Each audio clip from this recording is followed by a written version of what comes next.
8th standard Maharashtra board new syllabus science का first chapter, जिसका नाम है living world and classification of microbes. आगे बढ़ने से पहले मेरी आपसे रिक्वेस्ट है कि प्लीज़ मेरे वीडियो को लाइक कीजिए, अपने दोस्तों के साथ भरपूर शेयर कीजिए। कुछ डाउट्स हो तो नीचे कमेंट में पूछिए, मेरे चैनल को सब्सक्राइब करना ना भूलें। तो चलिए शुरू करते हैं। Living world and classification of microbes, इसमें हम सीखने वाले हैं लिविंग वर्ल्ड, जो लिविंग ऑर्गेनिजम्स है उनके बारे में, और माइक्रो ऑर्गेनिजम्स जो होते हैं उनका क्लासिफिकेशन, उन्हें अलग अलग टाइप्स में कैसे डिवाइड किया जाता है उसके बारे में हम सीखने वाले हैं। Can you recall first, what is the hierarchy for classification of living organisms? Living organisms के क्लासिफिकेशन की हायरार्की क्या है? हायरार्की यानी क्या होता है? हायरार्की का मतलब ये होता है कि जो लेवल्स होते हैं अलग अलग। देखिए, अगर आप समझिए, अगर आपको अपने घर का पता बताना है तो आप क्या कहेंगे? पहले घर का नाम बताएंगे, जो भी आपके अपार्टमेंट का या बंगलो का नाम है वो बताएंगे। उसके बाद आपका जो प्लॉट नंबर है वो बताएंगे। नेक्स्ट लेवल, फिर उससे ऊपर वाली लेवल होगी आपके स्ट्रीट का नाम, रास्ते का नाम। फिर उससे ऊपर वाली लेवल होगी आपके कॉलोनी का नाम, ठीक है। फिर उसके ऊपर वाला लेवल कौन सी होगी? आपके जो एरिया है उसका नाम होगा। फिर उसके ऊपर वाली लेवल क्या होगी? आपके शहर का नाम होगा। फिर उसके ऊपर वाली लेवल होगी आपके राज्य का नाम, और उसके ऊपर देश का नाम। तो ऐसे ये ऊपर ऊपर वाली लेवल हम जा रहे हैं, इसे कहते हैं हायरार्की।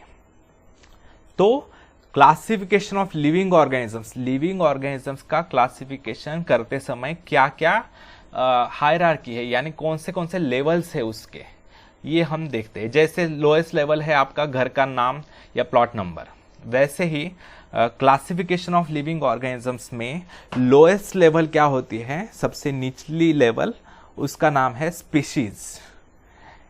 ये लिख लीजिए आप, lowest level by lowest hierarchy level is species, SPECIES, species. उसके ऊपर वाली लेवल है जीनस, GENUS। फिर उसके ऊपर वाली लेवल है फैमिली, FAMILY। फिर उसके ऊपर वाली लेवल है ऑर्डर, ORDER। फिर उसके ऊपर वाली लेवल है क्लास, CLASS। फिर उसके ऊपर वाली लेवल है फाइलम, फाइलम का स्पेलिंग है PHYLUM। और उसके ऊपर वाली लेवल है किंगडम, KINGDOM। तो आप इस क्वेश्चन के सामने ही यहाँ पर लिख सकते हैं, lower level to higher level आप लिख सकते हैं। सबसे नीचे आप स्पीशीज लिखिए, उसके ऊपर जीनस, फिर फैमिली, फिर उसके ऊपर ऑर्डर, उसके ऊपर क्लास, फिर फाइलम, किंगडम। देखिए, अलग अलग किंगडम्स होते हैं। जैसे प्लांटी एक किंगडम है जिसमें प्लांट्स आते हैं, एनिमालिया किंगडम है उसमें एनिमल्स आते हैं, ऐसे किंगडम होते हैं। फिर उसके बाद निचला लेवल होता है फाइलम, उसमें अलग अलग फाइला होते हैं। फिर उस फाइलम में कुछ क्लास होते हैं, फिर उस क्लास के कुछ ऑर्डर्स होते हैं। फिर उसके बाद फैमिली होती है, उस फैमिली में एक जीनस आता है, उसमें स्पीसीज। ऐसे who invented binomial system of nomenclature? देखिए, बाइनोमियल नॉमेनक्लेचर क्या होता है ये समझ लीजिए। क्या होता है, पहले के ज़माने में, देखिए भारत में, इवन भारत में भी हज़ारों भाषाएं हैं।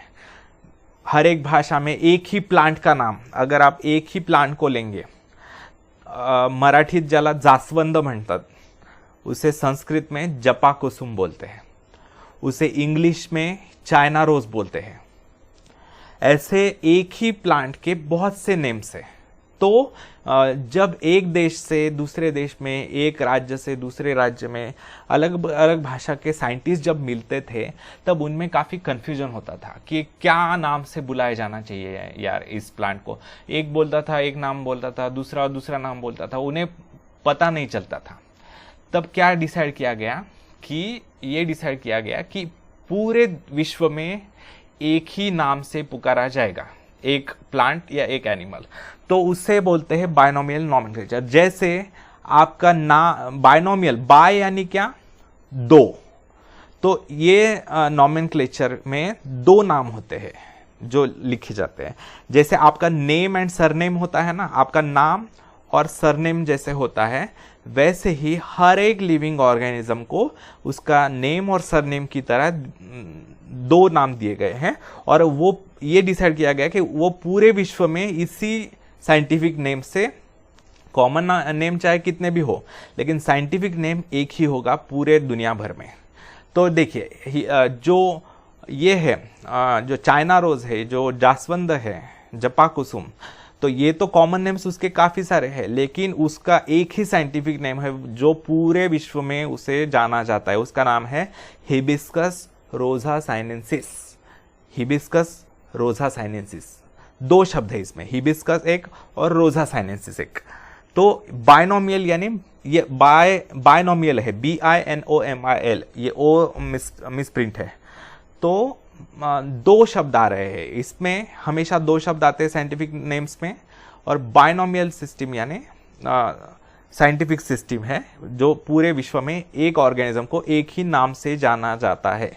जैसे जास्वंद को हिबिस्कस रोजा साइनेंसिस के नाम से जाना जाता है। तो देखिए, which levels of hierarchy are considered while writing the name in binomial nomenclature। तो ये पूछा है कि कौन सी हायरार्की, यानी जो हमने अभी हायरार्की देखी, स्पीसीज, जीनस, फैमिली, ऑर्डर वगैरह, तो उसमें कौन से दो हायरार्कीज के नाम यूज किए जाते हैं बायनोमियल नॉमेनक्लेचर देते समय।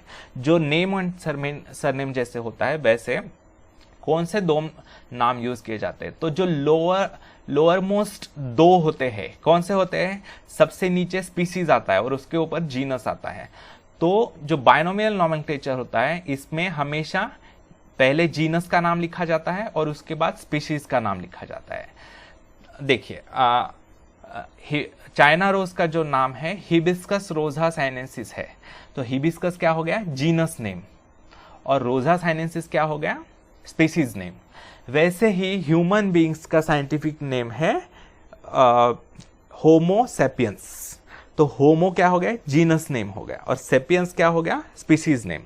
ऐसे हर एक ऑर्गेनिज्म के एक स्पेशल नाम दिया गया है हर किसी को। In history Carl Linnaeus in 1735 divided living world in two kingdoms, Vegetabilia and Animalia. Carl Linnaeus जो एक बॉटनिस्ट थे, यानी वनस्पति शास्त्रज्ञ, तो उन्होंने क्या किया, उन्होंने 1735 में लिविंग ऑर्गेनिजम्स को दो किंगडम्स में क्लासिफाई किया, दो डिविजन्स में। एक था वेजिटेबिलिया जिसमें उसने प्लांट्स क्लासिफाई किए, और दूसरा था एनिमालिया जिसमें उसने एनिमल डाले। फिर आया दूसरा साइंटिस्ट आया हेकेल नाम का, इन 1866 considered three kingdoms, protista, plants and animals. उसने तीन किंगडम्स में डिवाइड किया लिविंग ऑर्गेनिजम्स को, एक था प्रोटिस्टा, दूसरा था प्लांट्स और तीसरा था एनिमल्स। फिर उसके बाद क्योंकि इस दौरान देखिए कार्ल लिनास के ज़माने में माइक्रो ऑर्गेनिजम्स के बारे में पता नहीं था, लेकिन 1866 में हेकेल को माइक्रो ऑर्गेनिजम्स के बारे में पता चला था, तो उसने माइक्रो ऑर्गेनिजम्स को प्रोटिस्टा में डाला, बड़े प्लांट्स को प्लांट्स में और एनिमल्स को एनिमल्स में। उसके बाद in 1925 Chatton created two groups, prokaryotes and eukaryotes. उसमें बाद में दो ग्रुप्स बनाए चैटन ने 1925 में, प्रोकैरियोट्स और यूकैरियोट्स। इनके बारे में डिटेल आपको आगे आने ही वाला है। फिर इन 1938 Copeland divided living organisms into 4 kingdoms, Monera, protista, plants and animals. ऐसे 4 किंगडम्स बनाए, ठीक है। Biodiversity and need of classification. Last year we learned that all the living organisms on earth have adapted according to geographic regions, food ingestion, defense, etc. पिछले chapter में हमने क्या सीखा, पिछले स्टैंडर्ड में हमने क्या सीखा कि जो लिविंग ऑर्गेनिजम्स होते हैं वो अपनी जो परिस्थिति है आसपास की उसके अनुसार खुद में बदलाव, उसके अनुसार उससे सूटेबल बदलाव कर लेते हैं। फॉर एग्जाम्पल याक, आपको पता होगा एनिमल, आप फोटो देख सकते हैं उसका गूगल पर डाल के। याक जो एनिमल होता है वो बर्फीले एरिया में पाया जाता है, हिमालयाज में वगैरह, तो उसके बॉडी के ऊपर बहुत बाल होते हैं घने। तो वो क्यों होते हैं, वो इसलिए होते हैं ताकि ठंड से वो गर्म रह सके, ठंड से बच सके। ऐसे उसने एडाप्टेशन किया है, वैसे बहुत से लिविंग ऑर्गेनिजम्स अलग अलग एडेप्टेशंस करते हैं और उनमें वेरिएशन आते जाता है, variety. While adapting many differences are observed in the organisms of same species, तो क्या होता है, एक ही स्पीसीज के, एक ही प्रजाति के ऑर्गेनिजम्स में अलग अलग स्थानों पर अगर है वो, तो उनमें डिफरेंसेस दिखाई देते हैं।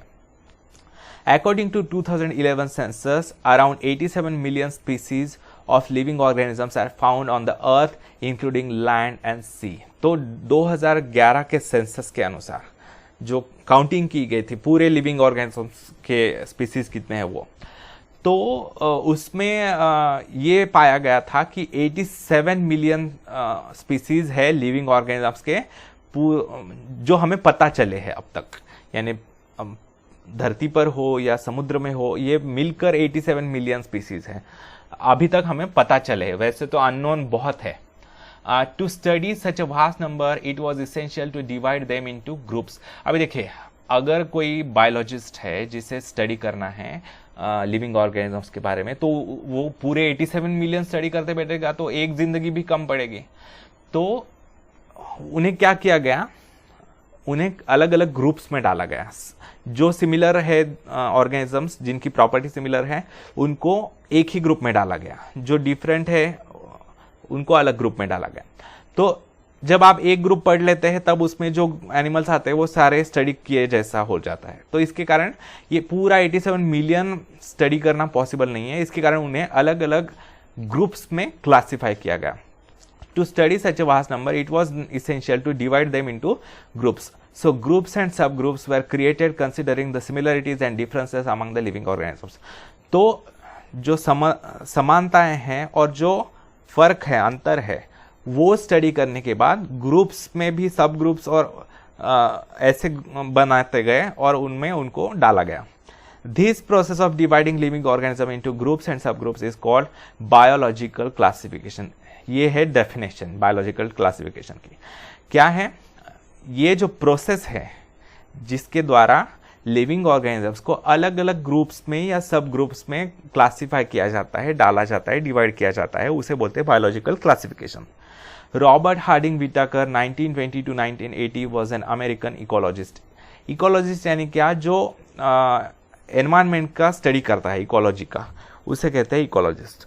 तो ये रॉबर्ट हार्डिंग व्हिटेकर नाम का अमेरिकन इकोलॉजिस्ट था। In 1969 he divided living organisms into 5 groups. उन्होंने 1969 में 5 ग्रुप में डिवाइड किया लिविंग ऑर्गेनिजम्स को। इसे कहते हैं Whittaker's classification. For this classification Whittaker considered following criteria. उन्होंने क्या क्राइटेरिया, कौन से आधार पर उन्हें क्लासिफाई किया। फर्स्ट है कॉम्प्लेक्सिटी ऑफ सेल स्ट्रक्चर। उसके आधार पर उसने 2 ग्रुप्स बनाए ऑर्गेनिजम्स के, प्रोकैरियोटिक और यूकैरियोटिक। देखिए लिविंग ऑर्गेनिजम्स 2 टाइप्स में डिवाइड किए, प्रोकैरियोटिक और यूकैरियोटिक। प्रोकैरियोटिक यानी कौन से होते हैं, जो प्रिमिटिव होते हैं, जिनका सेल स्ट्रक्चर, सेल्यूलर स्ट्रक्चर जो होता है वो बहुत, उसमें सारे सेल ऑर्गेनेल्स अवेलेबल नहीं होते, बहुत कम सेल ऑर्गेनेल्स अवेलेबल होते हैं, बहुत से इसमें तो न्यूक्लियस भी नहीं होता। और दूसरा है यूकैरियोट्स, यानी जिनकी सेल अच्छी वेल डेवलप्ड होती है, जिनमें सारे सेल ऑर्गेनेल्स होते हैं, जैसे न्यूक्लियस हो, माइटोकॉन्ड्रिया हो, क्लोरोप्लास्ट हो, गोल्जी बॉडीज हो वगैरह। तो ये सब इनमें प्रेजेंट होते हैं, उन्हें कहते हैं यूकैरियोट्स। फिर कॉम्प्लेक्सिटी ऑफ ऑर्गेनिजम्स के आधार पर, यानी वो ऑर्गेनिज्म कितना कॉम्प्लेक्स है उसके आधार पर 2 क्लासिफाई किए गए, यूनिसेल्युलर और मल्टीसेल्युलर। यूनिसेल्युलर यानी कौन से, जो एक सेल से बने हुए हैं, जिनकी बॉडी सिर्फ एक सेल की बनी हुई है, वो हो गए यूनिसेल्युलर। मल्टीसेल्युलर यानी बहुत से सेल मिलकर मल्टीसेल्युलर है। वैसे देखिए प्रोकैरियोट्स में most of the are unicellular organisms, और यूकैरियोट्स में कुछ are, some are unicellular and some are multicellular.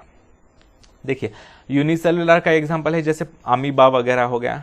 Multicellular जैसे ह्यूमन भी मल्टीसेल्युलर है, ठीक है।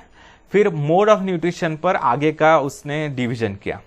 प्लांट्स एक ग्रुप बनाया जिनमें ऑटोट्रॉफिक फोटोसिंथेसिस लिविंग ऑर्गेनिजम्स थे, यानी जो लिविंग ऑर्गेनिजम्स फोटोसिंथेसिस की मदद से, फोटोसिंथेसिस प्रोसीजर की मदद से खुद का फूड खुद बना सकते हैं। ऑटोट्रॉफिक यानी क्या, खुद का फूड खुद बनाने वाले। तो फोटोसिंथेसिस की मदद से खुद का फूड खुद बनाने वाले लिविंग ऑर्गेनिजम्स को प्लांट्स में डाला गया। दूसरा है fungi, saprophytic, that is absorption from dead organism. Saprophyte यानी क्या, ऐसे लिविंग ऑर्गेनिजम्स जो डेड बॉडीज से अपना फूड प्राप्त करते हैं, डेड बॉडीज को सड़वा कर वगैरह जो अपना फूड प्राप्त करते हैं वो उन्हें कहते हैं फंगी। फिर थर्ड टाइप है एनिमल्स। इनमें कौन आते हैं, हीटेरोट्रॉपिक एंड इंजेस्टिव। हीटेरोट्रॉपिक यानी क्या, जो अपना फूड खुद नहीं बना पाते, वो फूड प्राप्त करने के लिए दूसरों पर डिपेंडेंट होते हैं उन्हें। और इंजेस्टिव यानी जो खाना निगलते हैं, जे अन्न गिळतात, आपण घास गिळतो ना, त्याला म्हणतात इंजेशन। तो इंजेस्टिव है और हेटेरोट्रॉफिक है ऐसे। फिर उसके बाद देखिए यहाँ पर प्रोकैरियोट्स है यूनिसेलुलर, उनमें किंगडम एक आता है मोनेरा। फिर यूकैरियोट्स में जो यूनिसेलुलर है उनका किंगडम है प्रोटिस्टा। फिर यूकैरियोट्स में मल्टीसेलुलर में 3 डिविजन्स है, किंगडम फंगी, किंगडम प्लांटी और किंगडम एनिमालिया। लाइफस्टाइल, प्लांट्स जो होते हैं, चौथा आधार है लाइफस्टाइल के ऊपर। प्लांट्स जो होते हैं वो प्रोड्यूसर्स होते हैं। उन्हें क्यों प्रोड्यूसर कहा जाता है, क्योंकि वो सबका जो लिविंग ऑर्गेनिजम्स है उनका फूड प्रोड्यूस करते हैं, इसलिए उन्हें प्रोड्यूसर्स कहा जाता है। फिर एनिमल्स जो होते हैं वो कंज्यूमर्स होते हैं, यानी वो प्रोड्यूसर्स का फूड कंज्यूम करते हैं, खाते हैं, तो उन्हें कंज्यूमर्स कहा जाता है। फिर फंगी जो है उन्हें डीकम्पोजर्स कहा जाता है। डीकम्पोजर्स यानी क्या, जो dead living organism, dead bodies को सड़ाते हैं। डिकम्पोज करना यानी सड़ाना, तो उसे कहते हैं डीकम्पोजर्स। फिर नेक्स्ट क्राइटेरियन क्या है, फाइलोजेनेटिक रिलेशनशिप। फाइलोजेनेटिक रिलेशनशिप यानी क्या, prokaryotic to eukaryotic, unicellular to multicellular. Phylogenetic relationship का मतलब होता है कि कॉमन एंसेस्ट्री, यानी ऐसे लिविंग ऑर्गेनिजम्स जो एक कॉमन एंसेस्टर, उनका पूर्वज एक कॉमन है, बाद में उनमें अलग अलग एडाप्टेशन, अलग अलग बदलाव होने के बाद अलग अलग वैरायटी ऑफ लिविंग ऑर्गेनिजम्स बने हैं। जैसे आप कह सकते हैं कि एप्स जो है, मंकीज जो है, चिंपांजी जो है, ये सब और ह्यूमन बींग्स, इन सभी के एंसेस्टर्स कॉमन है, तो उन्हें एक ही ग्रुप में डाला जाता है। तो इसे बोलते हैं फाइलोजेनेटिक रिलेशनशिप, यानी कॉमन एंसेस्ट्री होना। तो प्रोकैरियोटिक से बदलते हुए यूकैरियोटिक होते गए, यूनिसेलुलर से बदलते हुए मल्टीसेलुलर होते गए, उसके आधार पर क्लासिफिकेशन किया गया। देखिए फंगी में कौन आता है, सेल वॉल इनमें प्रेजेंट होती है फंगी में, but organisms can't perform photosynthesis. उनमें सेल वॉल होती है, सेल को एक वॉल होती है, लेकिन वो फोटोसिंथेसिस नहीं कर पाते। ऐसे यूकैरियोटिक मल्टीसेलुलर लिविंग ऑर्गेनिजम्स जिनकी सेल को सेल वॉल होती है लेकिन वो फोटोसिंथेसिस नहीं कर पाते, वो हो गए फंगी। फिर ऐसे यूकैरियोटिक मल्टीसेलुलर ऑर्गेनिजम्स जिनमें सेल वॉल होती है और वो फोटोसिंथेसिस कर पाते हैं, उन्हें प्लांटी में डाला गया। फिर ऐसे यूकैरियोटिक मल्टीसेलुलर लिविंग ऑर्गेनिजम्स जिनके सेल को सेल वॉल नहीं होती, उन्हें डाला गया एनिमालिया में। ठीक है, देखिए एनिमल सेल को सेल वॉल नहीं होती, आपको पता है। देखिए एक एक किंगडम हम स्टडी करते हैं। Try this. Kingdom 1 Monera. Activity, take a small drop of curd or buttermilk on a clean glass slide, dilute it with a little water, carefully keep a cover slip, observe it under high power of compound microscope. What did you see? देखिए क्या कहा गया है, दही या छाछ लीजिए, ताक ज्याला म्हणतात, उसका एक बूंद लेना है और वो एक साफ ग्लास स्लाइड पर रखना है। ग्लास स्लाइड क्या होती है मैं आपको बताता हूं। देखिए ग्लास स्लाइड यानी ऐसे कांच की पट्टी होती है, उसके ऊपर वो ऑब्जर्वेशन किया जाता है, वो माइक्रोस्कोप के नीचे रख के। उसके क्या करना है, उस पर एक दही की एक बूंद लेनी है और उस पर डालनी है, और ये होती है कवर स्लिप।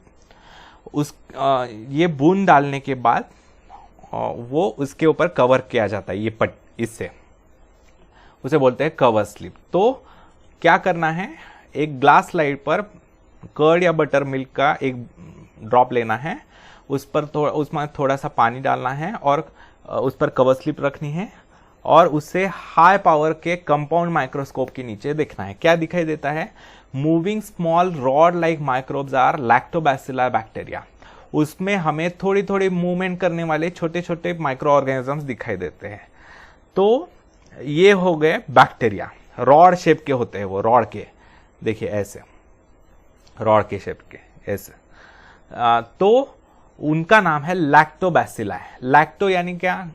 लैटिन भाषा में लैक्टो यानी दूध को बोलते हैं। दूध से जो भी पदार्थ बनते हैं जैसे दही हो या छाछ हो, उसको लैक्टो बोलते हैं। बैसिलाई यानी रॉड वाले, रॉड शेप के, तो लैक्टोबैसिला नाम के बैक्टीरिया है।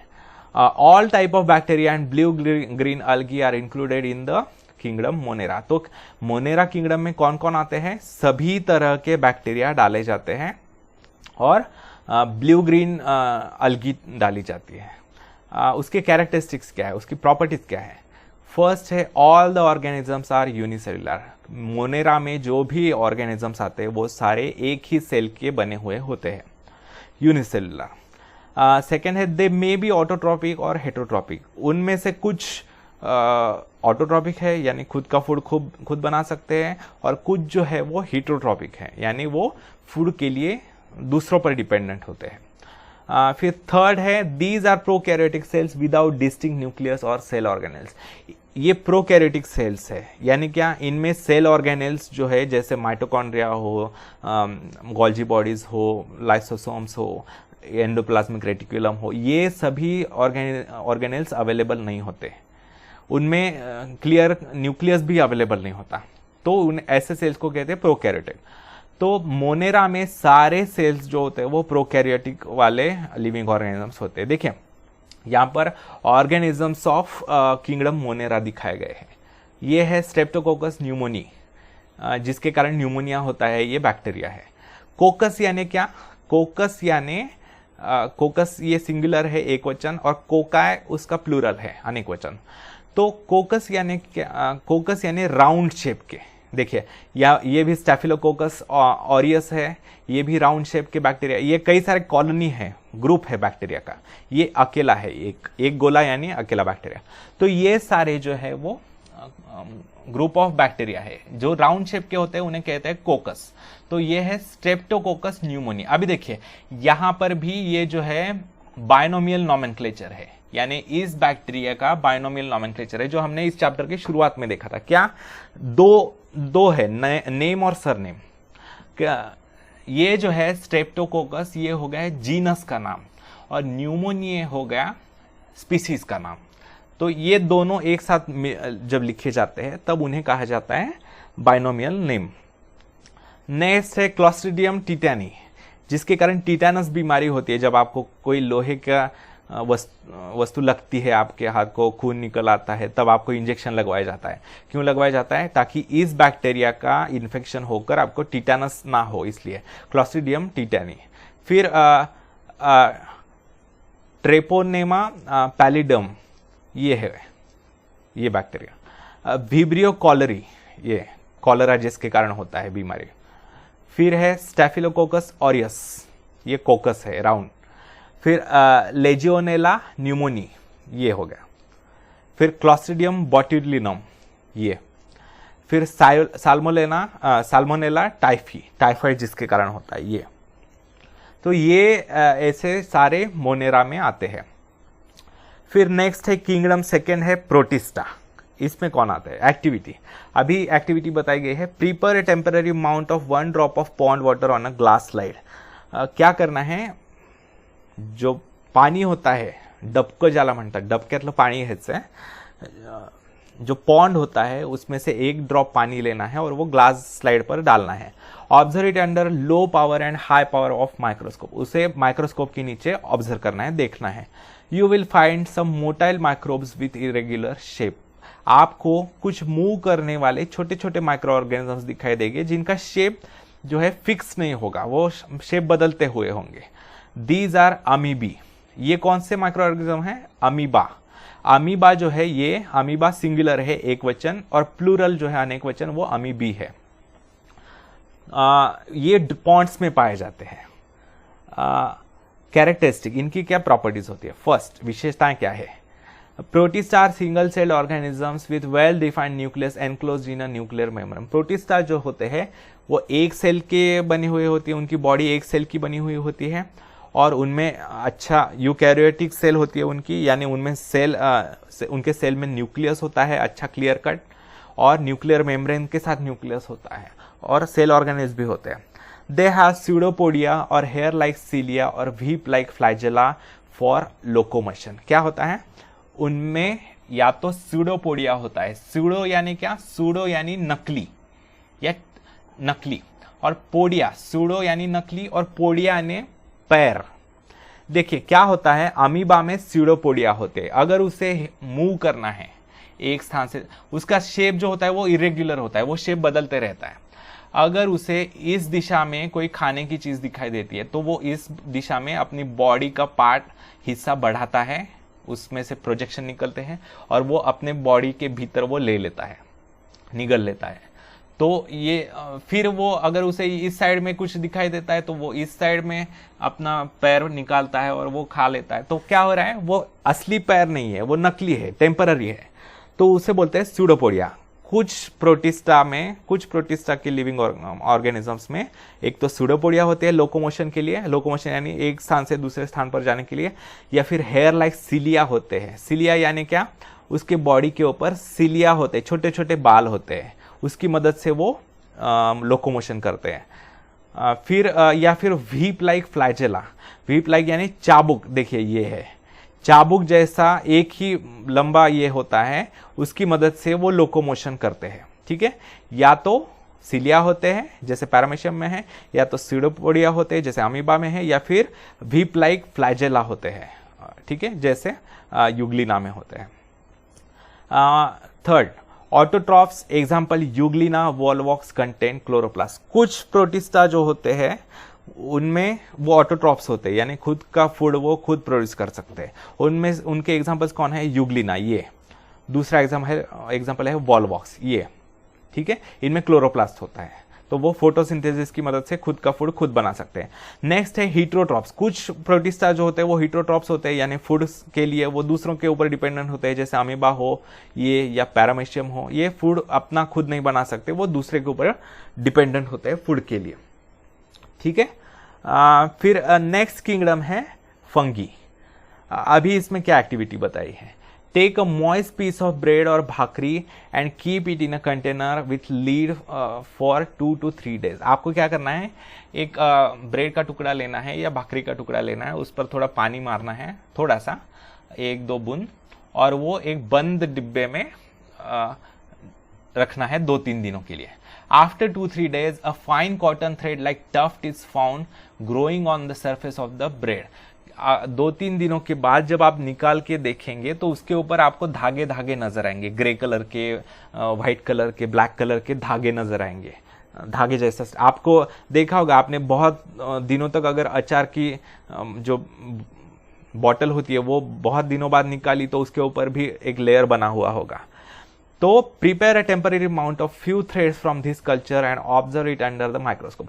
तो उसमें से कुछ धागे निकालने हैं और वो ग्लास स्लाइड पर रखने हैं और वो माइक्रोस्कोप के नीचे देखना है, तो क्या दिखाई देगा, ऐसा दिखाई देगा। इसके बारे में स्टडी करते हैं। देखिए ये पता करते हैं पहले, institutional work. National Institute of Virology Pune is involve in research on viruses. This institute has been founded in 1952 under the jurisdiction of Indian Council of Medical Research. देखिए क्या है, पुणे में नेशनल इंस्टीट्यूट ऑफ वायरोलॉजी है। Virology यानी क्या, study of viruses, viruses की study को बोलते हैं वायरोलॉजी। तो वायरसेस की स्टडी करने के लिए एक इंस्टीट्यूशन बनाई गई है नेशनल लेवल की, वो पुणे में है। वो रिसर्च करती है वायरसेस पर। और this institute has been founded, ये 1952 में स्थापन की गई थी।